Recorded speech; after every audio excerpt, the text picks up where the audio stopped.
मैं जरा बदामी साहब आपके पास आता हूं। ये अगर हम इसको डिवाइड कर दें दो चीजों में, एक ये कि इमरान खान साहब का जेल से बाहर निकलना, दूसरा तहरीके इंसाफ का पावर पॉलिटिक्स में आ जाना।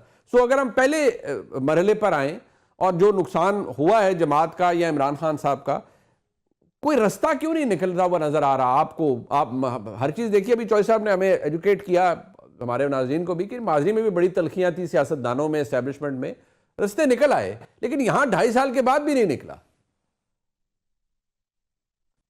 बिस्मिल्लाहिर्रहमानिर्रहीम। देखिए, एक तो ये जो आपने बात की ना, इस चीज़ की रियलाइजेशन बहुत ज़रूरी है मुस्तकबिल के हालात का बेहतर तजिया करने के लिए। अक्सर लोग इन दो चीज़ों को ही कंफ्यूज कर देते हैं और इस दो को एक बनाकर पेश करते हैं। ये दो एक नहीं है, ये दो बिल्कुल अलग अलग चीज़ें हैं, which very rightly pointed out.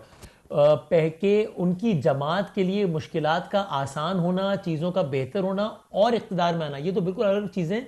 पहला मरहला मुकम्मल उबूर होगा तो दूसरा मरहला आएगा। मेरी राय में ऐसा बिल्कुल नहीं होने जा रहा। अभी तो पहले मरहले से ही दूर है मेरे ख्याल से तो, लेकिन ये बिल्कुल नहीं होने जा रहा कि जब हालात में तब्दीली आएगी भी तो फौरन से इख्तिदार वाले मरहले के करीब पहुंच जाएगी पीटीआई। पहला मरहला उबूर होने के बाद ये दूसरा मरहला आएगा। हो क्यों नहीं पा रहा? मुझे ऐसा लगता है कि देखिए, बसत एहतराम, सोशल मीडिया, जलसे की जबान, जलसे का नैरेटिव कुछ और होता है, रियल पॉलिटिक्स कुछ और होती है, पॉपुलर पॉलिटिक्स भी कुछ और होती है, रियल पॉलिटिक्स कुछ और होती है। ये कहते हैं ना तो हमारे साथी हमें कहते हैं, ओ जी इसका मतलब क्या है, इसका मतलब आप ये कह रहे हैं कि बेगैरत बन जाएं, इसका मतलब ये कि इनके आगे लेट जाएं, इसका मतलब है कि सरनिगू कर जाएं। नहीं नहीं, ऐसा बिल्कुल ना करें।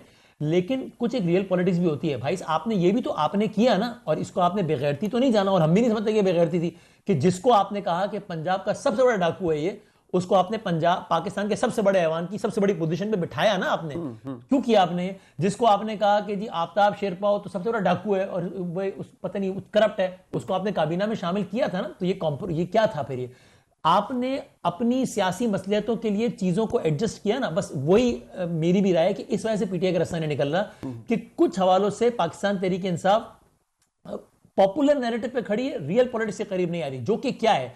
जो कि यह है कि बहरहाल आपका बदतरीन सियासी मुखालिफ हो, नवाज शरीफ या पीएमएलएन या आसिफ जरदारी और पीपल्स पार्टी, ये एक सियासी बरादरी है और इस मुल्क का एक मसला, सियासी बरादरी का मसला इस मुल्क के इदारों के साथ है।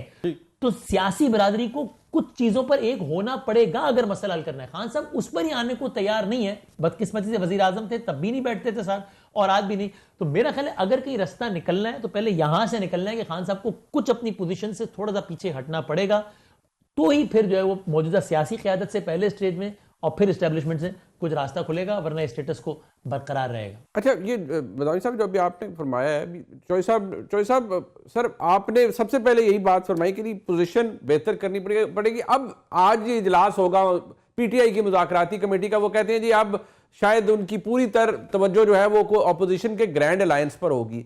सर, वो हो सकता है, और अगर हो तो उससे इस एस्टेब्लिशमेंट, इस हुकूमत को कोई फर्क पड़ेगा? सर देखिए, जो ग्रैंड अलायंस है ना, वो पाकिस्तान की सियासत में हमेशा उसका कोई ना कोई असर रहा है, लेकिन ग्रैंड अलायंस में एक दूसरे से खौफजदा नहीं होना चाहिए। इमरान खान साहब से अचकज़ई साहब भी खौफजदा हैं, मौलाना फजलुर रहमान साहब भी खौफजदा हैं, शाहिद खाकान अब्बासी साहब भी खौफजदा हैं।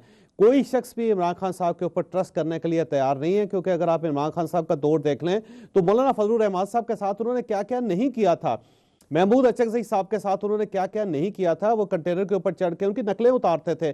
आज तक महमूद अचकज़ई साहब की किसी ने नकल नहीं उतारे।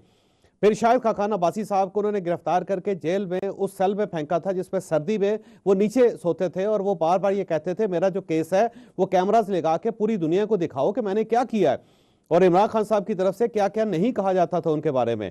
तो वो जख्म वो लोग अपने भूले नहीं है, इसमें कोई शक नहीं कि वो इमरान खान साहब के साथ खड़े हैं, लेकिन किसी को भी इमरान खान साहब के ऊपर यकीन नहीं है। तो जब यकीन नहीं होगा तो फिर अपोजिशन का जो ग्रैंड अलायंस है वो किस तरह एक फायदा पहुंचा सकेगा इमरान खान साहब को। दूसरी चीज ये याद रखें कि माजी के अंदर क्या होता रहा है। माजी के अंदर जब भी कोई कॉन्फ्लिक्ट होता था अपोजिशन का गवर्नमेंट के साथ, तो कहीं ना कहीं से बाहर से कोई ना कोई दोस्त आता था। जैसे भुट्टो साहब का जब मुकाबला हुआ 9 सितारों के साथ, उस वक्त जो अपोजिशन ने उनके खिलाफ एक इत्तेहाद बनाया था, तो सऊदी एम्बेसडर उसके अंदर शामिल होकर उन्होंने सबको इकट्ठा बिठा के मामला को सेटल करने की पूरी कोशिश की थी। और उसके बाद जब भुट्टो साहब को सजा हो गई तो देखिए कितने मुल्क थे जो आए जिन्होंने जनरल ज़ियाउल हक को समझाने की कोशिश की। सीरिया की तरफ से हाफिज असद साहब ने कहा जी मेरे पास भेज दें, लीबिया के कर्नल कजाफी ने कहा कि जी मुझे दे दें, मैं आपको गारंटी देता हूं, सऊदी अरेबिया ने कहा कि भुट्टो साहब को हमारे हवाले कर दें। कितने दोस्त थे भुट्टो साहब के जो आए। सेम इसी तरह जब बेनजीर भुट्टो साहिबा गिरफ्तार होती थी तो बाहर से इमदाद आती थी, लोग आते थे।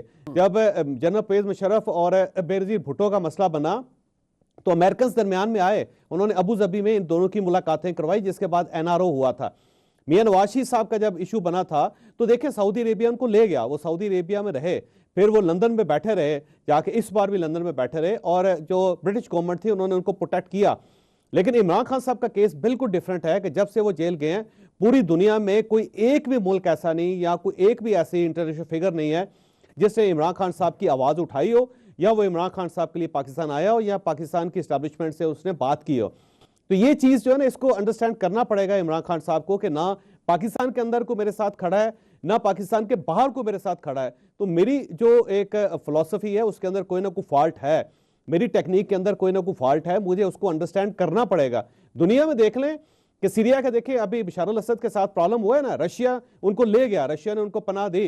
अशरफ गनी को मसला हुआ तो अशरफ गनी को किसी ने पनाह दी, अपने पास रखा।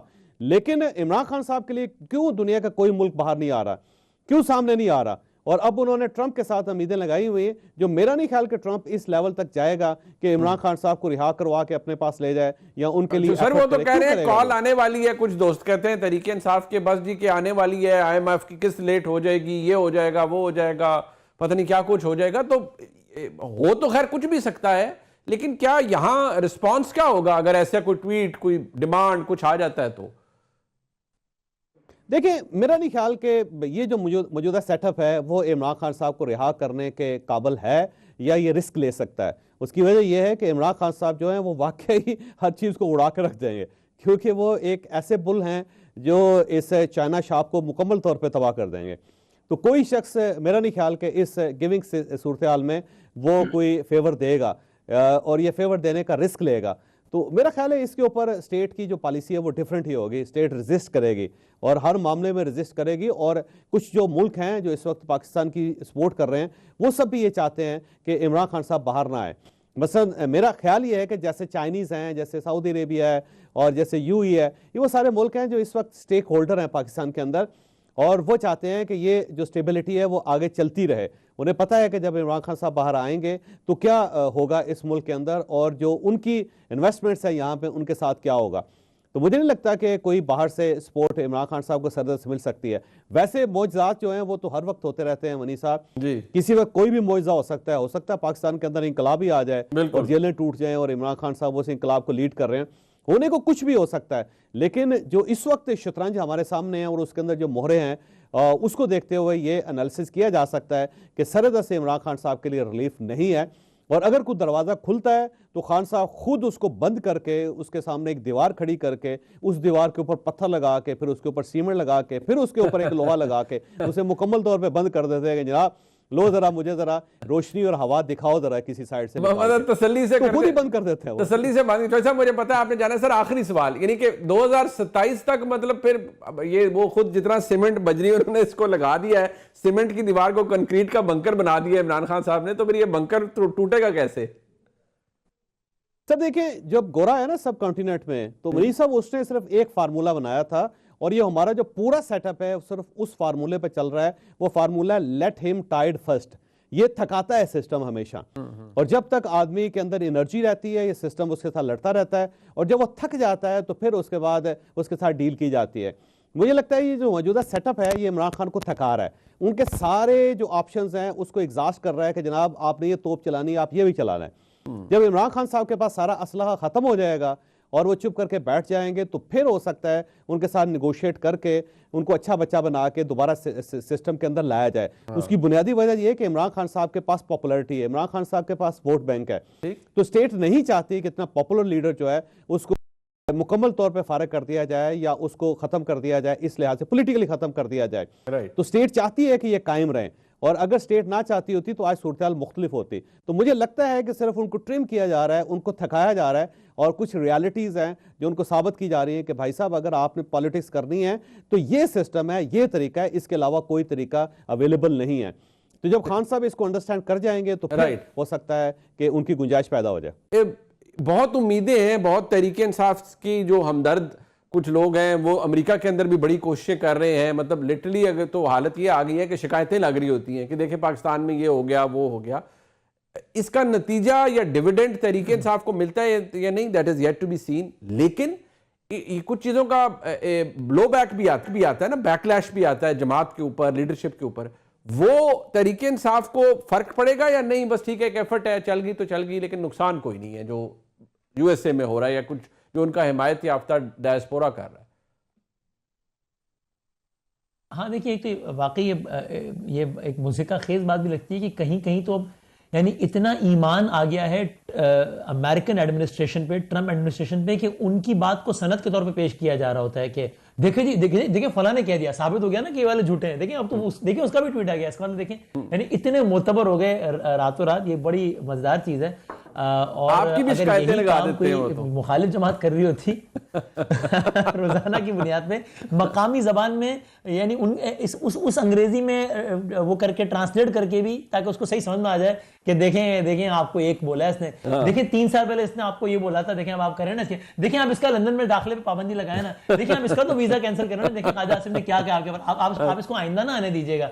यही काम अगर कोई मुखालिफ सियासी जमात कह रही होती तो बयानिया बनाया जाता कि ये पिट्ठू है अमेरिका के, और ये देखो अभी अमेरिका को जो है उन्होंने अपना सियासी वालिद बना लिया और ये क्या कर लिया। लेकिन अब वो काम कूल हो गया है। तो इस हद तक तो ये एक बड़ा जबरदस्त तजाद और दिलचस्प सूरत हाल है। बयानिए की हद तक क्या बैकलैश आएगा, मैं नहीं मानता। वो लोग जो कहते हैं ना कि जनाब अगर पीटीआई को अमेरिका से कोई फेवर मिल गई तो पीटीआई का वो बयानिया जमी बोस हो जाएगा कि क्या हम कोई गुलाम है, और absolutely not, no sir.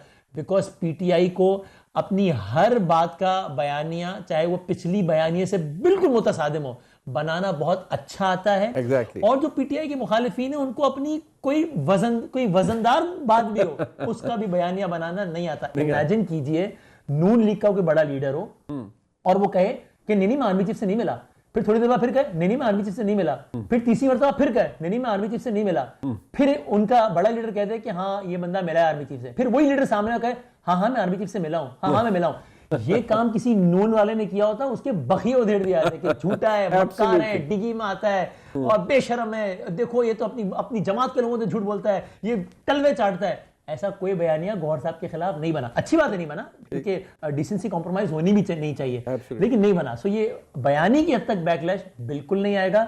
They are very good at it and the opponents are not bad, they are worst in it. बिल्कुल ठीक है। मैं तो पीएमएलएन और के बारे में कहता हूं कि नैरेटिव मेकिंग में they are 10 years behind 10 years ago। मतलब वो वाकई उनको कुछ समझ नहीं आ रही होती, बहुत ही पीछे है। आपने थोड़ी रियायत की है, मेरे ख्याल में 10 को मल्टीप्लाई बाय 5 करें मेरे। बिल्कुल ठीक है, 50 साल पीछे है।